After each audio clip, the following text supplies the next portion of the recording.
If government is made for the people, made by the people, and answerable to the people, then some of the people, it appears, are turning away from the job. KPBS's Public Matters reporter Amita Sharma joins me to talk about political apathy, detachment. Welcome, Amita. It's good to be with you, Maya. So you've spoken to a number of San Diegans about why they're turning away from the job. Tell us what they told you.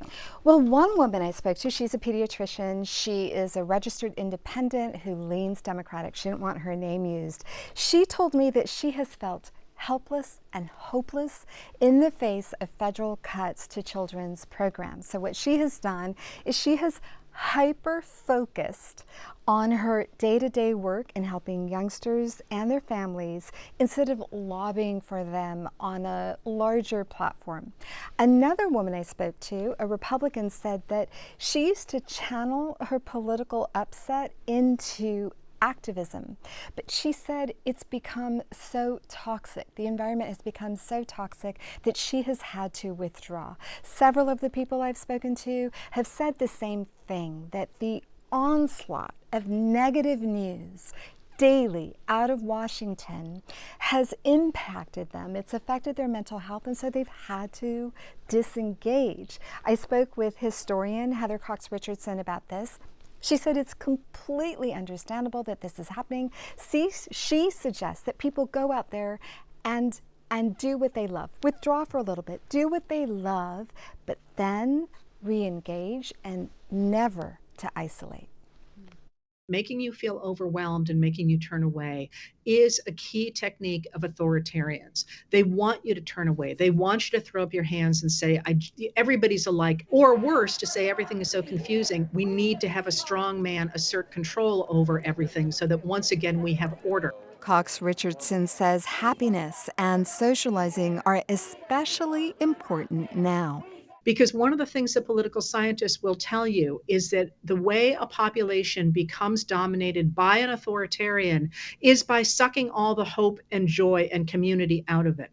But there are other reasons for disengagement. There are people who are struggling to get by and truly cannot find the time to learn more about politics and its effects on their lives.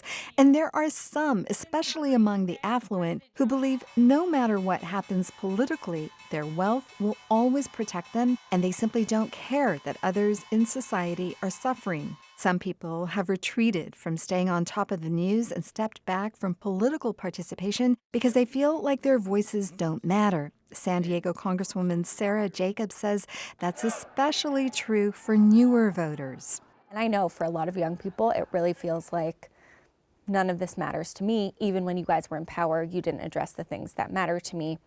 And so, and I understand that frustration. Look, I think that we, as a party, didn't address some of the biggest issues facing people around the cost of living. You know, we here in San Diego know the cost of living has been an issue for a very long time.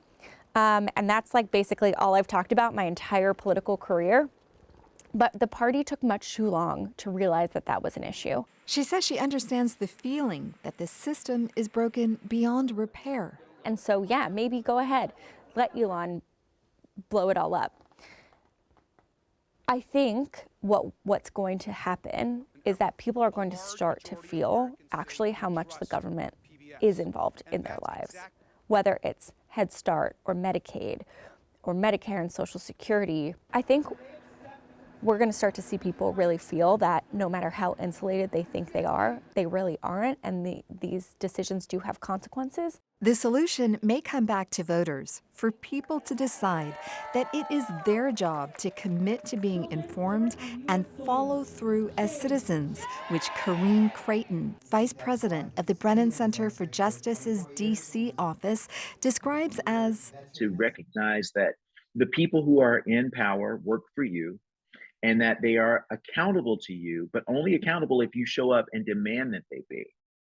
And one last thing, Maya. You know, in November of last year, 86 million of the 245 million eligible American voters did not cast ballots. Here in San Diego, 25% of voters stayed home. And I also want to make the point that withdrawing, disengagement is not uniquely American. It is not unique to this time. Plato said more than 2,300 years ago that the price of apathy is to be ruled by evil men. Well, thank you so very much, Amita. We appreciate it. Thank you, Maya. And the story is part of our Public Matters project. You can learn more about it on our website at kpbs.org/publicmatters.